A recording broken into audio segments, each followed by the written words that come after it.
एक ऐसी कहानी के बारे में बात करते हैं जो सुनने में ही नामुमकिन लगती है। एक कहानी जो फिजिक्स और समय दोनों के नियमों को चुनौती देती है। ये एक ऐसा रहस्य है जिसने दशकों से लोगों को हैरान परेशान कर रखा है। और यही वो सवाल है जो इस पूरी कहानी के केंद्र में है। एक ऐसा प्लेन जो 1955 में गायब हुआ और फिर 37 साल बाद वैसे का वैसा ही लौट आया।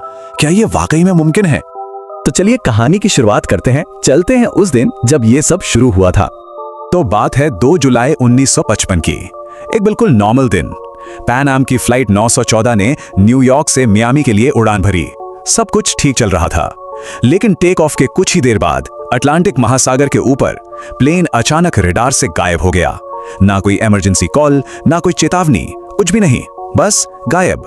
हफ्तों तक खोज चलती रही, लेकिन प्लेन का एक छोटा सा टुकड़ा तक नहीं मिला।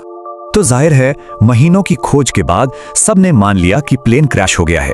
केस बंद कर दिया गया। परिवारों ने अपने लोगों को खोने का शोक मनाया और धीरे धीरे दुनिया इस हादसे को भूलकर आगे बढ़ गई, या कम से कम ऐसा ही लगा था। लेकिन जैसा कि मैंने कहा, कहानी यहां खत्म नहीं हुई। अब कहानी में एक ऐसा मोड़ आता है जो किसी ने सोचा भी नहीं था। चलिए 37 साल आगे चलते हैं। Fast forward to 1992। जगह है वेनेजुएला का कराकस एयरपोर्ट। एक बिल्कुल आम सा दिन। एयर ट्रैफिक कंट्रोलर अपने काम में लगे थे। उन्हें इस बात का जरा भी अंदाजा नहीं था कि वो इतिहास के सबसे अजीब रहस्यों में से एक का हिस्सा बनने वाले हैं। तभी अचानक कंट्रोल टावर के रेडियो पर एक आवाज आती है, एक पायलट की घबराई हुई आवाज। वो पूछ रहा था, हम कहाँ हैं? उसे लग रहा था कि वो मियामी के पास है, लेकिन असल में वो मियामी से हजारों किलोमीटर दूर था। जरा सोचिए, उस पायलट के लिए साल था 1955 और वो बस 1 घंटे से हवा में था। लेकिन कंट्रोल टावर के लिए साल था 1992, पूरे 37 साल का फर्क। कंट्रोलर ने पायलट को जब बताया कि वो 37 साल भविष्य में आ चुका है, तो रेडियो पर सन्नाटा छा गया। और जब ये प्लेन लैंड हुआ तो एयरपोर्ट पर जो लोग थे उनकी तो आंखें फटी की फटी रह गईं। ये एक बहुत पुराना प्लेन था, एक ऐसा मॉडल जो दशकों पहले बंद हो चुका था। खिड़कियों से दिख रहा था कि अंदर बैठे लोग 1950 के दशक के कपड़े पहने हुए हैं। पायलट ने जैसे ही आज के मॉडर्न जेट विमान देखे, वो बुरी तरह घबरा गया। वो चिल्लाया, हे भगवान! और इसी हड़बड़ी में उसके हाथ से 1955 का एक कैलेंडर रनवे पर गिर गया। इससे पहले कि कोई कुछ समझ पाता या उस तक पहुंच पाता, पायलट ने प्लेन के इंजन फिर से चालू कर दिए और बिना किसी इजाजत के टेक ऑफ कर लिया। वो प्लेन बादलों में गया और ठीक वैसे ही गायब हो गया जैसे 37 साल पहले हुआ था। इस बार हमेशा के लिए। क्या कमाल की कहानी है ना? टाइम ट्रैवल, एक अनसुलझा रहस्य। ये सब सुनने में किसी साइंस फिक्शन फिल्म जैसा लगता है, लेकिन यहाँ एक बहुत बड़ा लेकिन है। क्या हो अगर ये पूरी कहानी शुरू से लेकर आखिर तक बस एक झूठ हो? तो चलिए अब जरा पर्दा उठाते हैं इस सनसनीखेज कहानी के पीछे की सच्चाई से और देखते हैं कि असली तथ्य क्या कहते हैं। सच तो यह है कि जब असल में रिकॉर्ड्स खंगाले गए तो पता है क्या मिला? कुछ भी नहीं। 1955 में पैन एम की फ्लाइट 914 के गायब होने का कोई ऑफिशियल रिकॉर्ड है ही नहीं। और जो तस्वीरें सबूत के तौर पर दिखाई जाती हैं वो भी नकली हैं। प्लेन की फोटो किसी और एयरलाइन की है और कंट्रोलर की फोटो तो बस एक स्टॉक फोटो है। तो सवाल ये उठता है कि अगर ये सब सच नहीं है तो आखिर ये कहानी आई कहां से? किसने बनाई ये कहानी?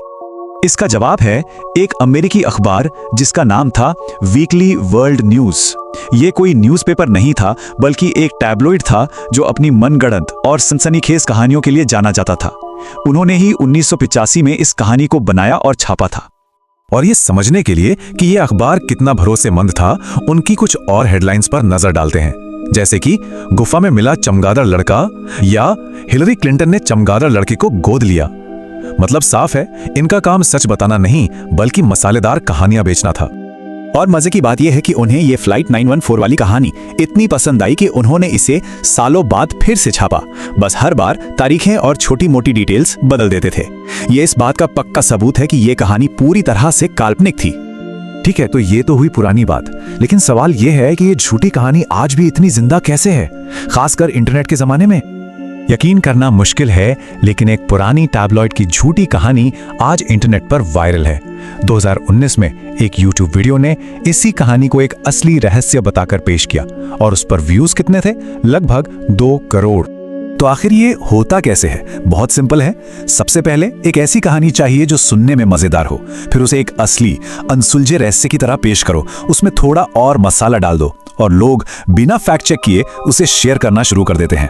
बस ऐसे ही एक झूठ सच की तरफ फैल जाता है। पूरी कहानी हमें एक बहुत जरूरी बात सिखाती है। आज के डिजिटल जमाने में हर वो चीज जो हम देखते या सुनते हैं जरूरी नहीं कि वो सच हो। तो अगली बार जब कोई ऐसी अविश्वसनीय कहानी सामने आए तो बस एक पल के लिए रुकना जरूरी है और खुद से पूछना कि क्या ये सच है या फिर ये एक और फ्लाइट 914 है। असली सवाल तो यही है कि आज हम ऐसी कितनी कहानियों पर यकीन कर लेते हैं बिना ये जानने कि वो आए कहां से।